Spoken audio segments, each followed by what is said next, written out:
Assalamualaikum warahmatullahi wabarakatuh. Saudara-saudara kaum muslimin muslimat sebangsa dan setanah air, semoga semuanya senantiasa selalu dalam rahmat Allah Subhanahu wa taala, dipanjangkan umurnya, sehat walafiat, dimudahkan segala urusannya, dimudahkan rezekinya, dan semoga semuanya tetap istiqomah dalam ibadah, istiqomah dalam berbuat manfaat kepada sesama. Insyaallah semua menjadi sababiyah bahagia dan juga selamat dunia akhirat, dan juga menjadi sababiyah insyaallah kita semuanya berakhir husnul khotimah. Amin ya rabbal alamin. Saudara-saudara sekalian, dalam kesempatan kali ini hari Sabtu tanggal 16 Februari ba'da zuhur, saya ingin sedikit mengomentari atau ikut serta dalam pernyataan dalam video yang sempat saya lihat tadi sebelum sholat zuhur, yaitu dari video dari Idrus Ramli yang akhir-akhir ini sangat gencar, sangat sering,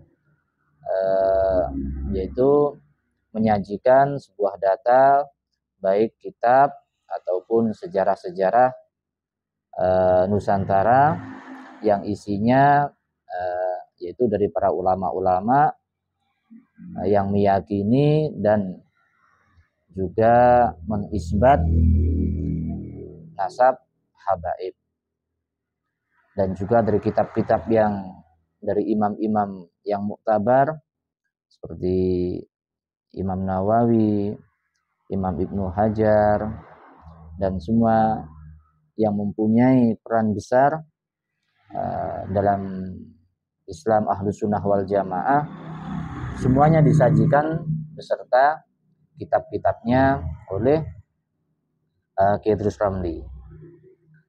Dan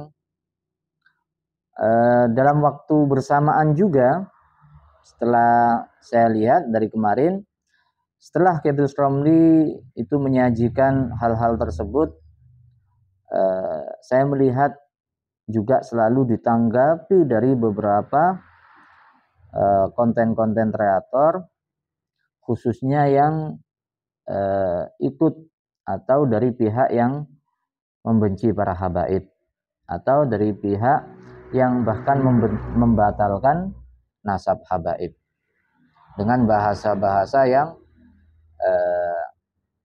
luar biasa ya, menganggap Idrus Ramli itu budak Ba'alawi, semakin tidak mengerti, dan dengan bahasa-bahasa yang sudah kita maklumi, dan itu malah kita enggan untuk mengomentari karena itu sudah keluar dari jalur ya.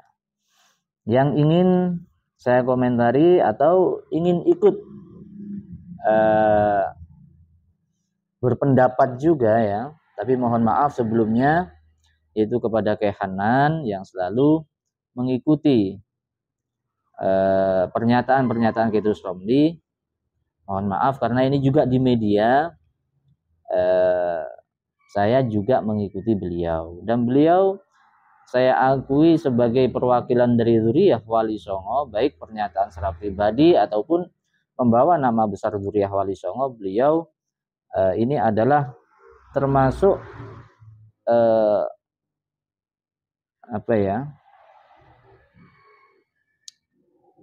dari yang mewakili secara langsung ataupun tidak, memang beliau yang sering muncul di polemik nasab ini, dan beliaulah yang paling saya kagumi selama ini, karena beliau tidak pernah sampai membatalkan nasab habaib, tidak pernah sampai memframing, tidak pernah sampai mencaci maki.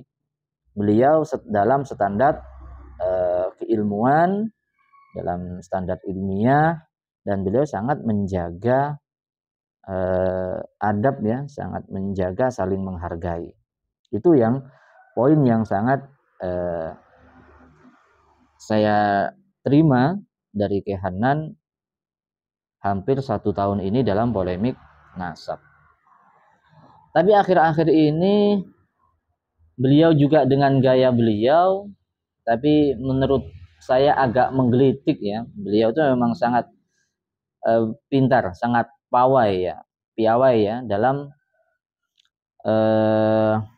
mengambil momentum. Timingnya itu pas untuk memasukkan sebuah masalah yang perlu diluruskan atau perlu disampaikan kepada umat. Walaupun sebenarnya beliau sudah tahu jawabannya, tapi umat perlu mendapatkan sebuah pencerahan, pemahaman yang sangat moderat ya, yang bisa diterima semua pihak. Yang pertama kemarin Kiai Hanan ini di saat Kiai Idrus Romli itu memaparkan tentang ulama-ulama Nusantara, bahkan ada 165 ulama yang saat itu bermusyawarah tahun 1863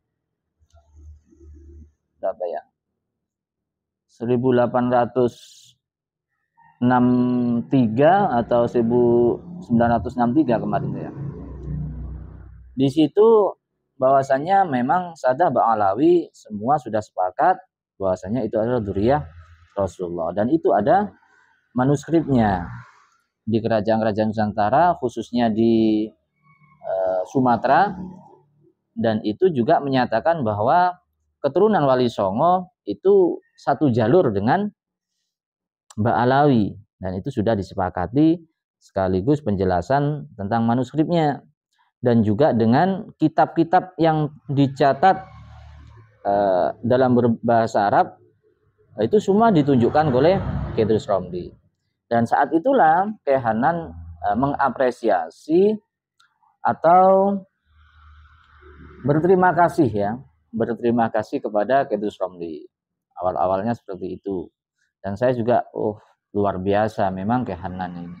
Tidak sama dengan kelompok yang mengaku juga dzurriyyah Wali Songo tapi berani membatalkan nasab habaib, bahkan menfitnah dengan luar biasa, mengatakan antek Belanda, mengatakan tukang rampok dan lain sebagainya. Itu memang sudah tidak masuk akal dan jarang ya saya mengikutinya. Dan dalam kesempatan itu pula, dengan kecerdikan beliau, dengan kecerdasan beliau Kiai Hanan, itu mengajukan sebuah pertanyaan kepada Kiai Idrus Romli. Kalau memang semua ulama sudah sepakat dengan data yang sangat jelas, kenapa RA itu tidak mencatat dzurriyyah Wali Songo? Itu pertanyaan yang bahkan beliau minta jawaban secara langsung kepada Kiai Idrus Romli. Yang menurut kami, yang menurut saya pribadi khususnya dan semua yang telah mengamati polemik nasab 1 tahun ini, sebenarnya Kiai Hanan ini sudah tahu jawabannya. Bahkan beliau pernah membuat konten tentang pertemuannya dengan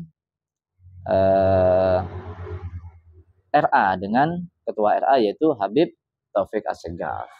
Dan juga alasan-alasan kenapa dzurriyyah Wali Songo tidak dicatat dan proses-prosesnya tidak mencatat karena apa, itu sudah diterangkan juga oleh beliau. Nah, itu kenapa kok masih tanya kepada Kiai Idrus Romli. Nah, ini yang ingin saya katakan, beliau itu bertanya di i'lamin nas, yaitu untuk agar umat ini tahu yang sebenarnya, biar teruntut setelah nasabnya itu tersambung. Kenapa kok tidak ditulis kalau dzurriyyah Wali Songo? Kenapa yang ditulis di RA itu kok hanya dari kalangan habaib? Nah, itu kalau yang mengikuti polemik nasab sudah tahu jawabannya.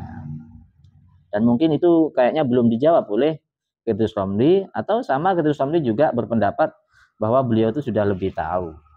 Nah, itu ya pertama. Yang kedua, tadi siang ya sebelum zuhur, Kiai Idrus Romli itu mengupload konten beliau tentang salah satu ulama besar Nusantara, yaitu Syekh Yusuf bin Ibrahim An-Nabhani itu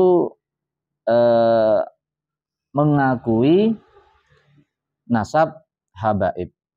Bahkan beliau itu dalam kitabnya, dalam salah satu kitabnya mengatakan bahwasannya barang siapa yang meragukan tentang habaib, ya, tidak mengagungkan, maka tidak mendapatkan bagian yang agung daripada mereka.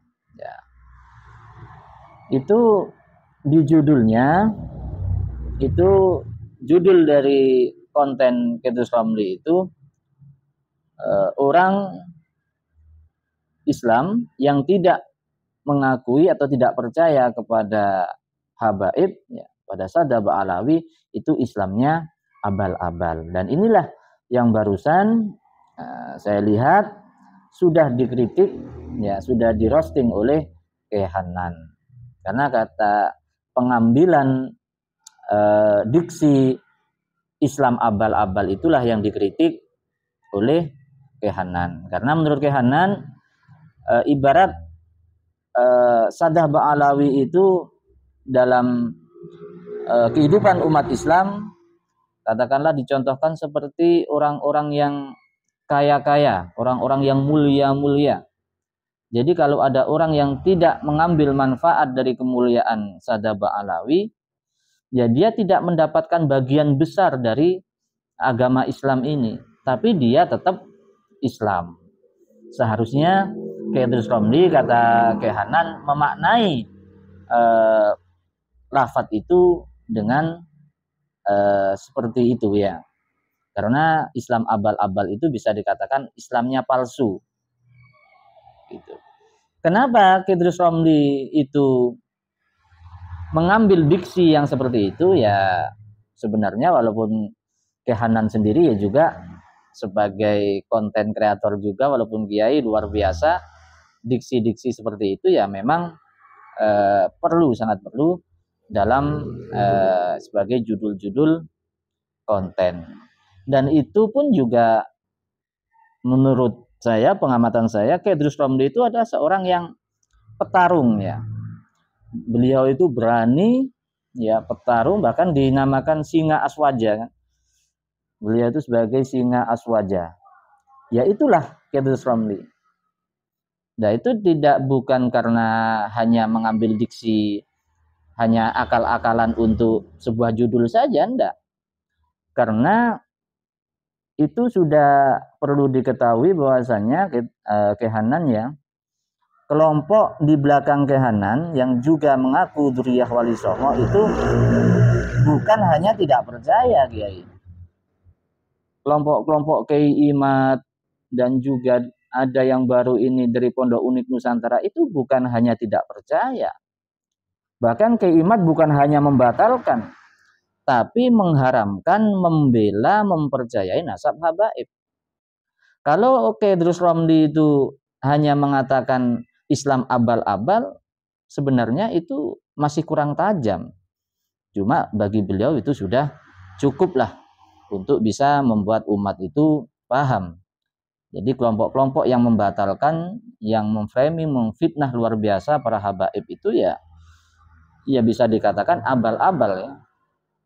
Karena itu bukan termasuk Islam kita, yaitu Ahlus Sunnah wal Jamaah, khususnya warga Nahdliyin.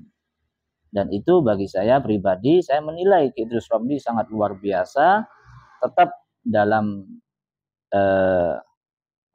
backgroundnya sebagai singa aswaja, yang beliau jika sudah menjadi singa, beliau insya Allah itu sudah beliau pikirkan matang-matang, dan hasilnya untuk umat sangat luar biasa. Sekian, terima kasih, mohon maaf untuk Kehanan, salam hormat dari saya pribadi khususnya, dan juga ucapan terima kasih yang sebesar-besarnya saya ucapkan kembali kepada sang singa aswaja, yaitu guru kita bersama, Abuya Kiai Haji Idrus Ramli, semoga semuanya beliau-beliau khususnya Kiai Hanan juga Kiai Idrus Ramli dipanjangkan umurnya, sehat walafiat, dimudahkan segala urusannya, khususnya urusan dakwahnya beliau-beliau, dan semoga semuanya tetap menjadi satu ya, tetap menjadi panutan bagi umat Islam Ahlus Sunnah wal Jamaah warga Nahdien khususnya. Sekian, terima kasih. Ada kurang lebihnya mohon maaf. Hadza minni wal afwa minkum. Wassalamualaikum warahmatullahi wabarakatuh.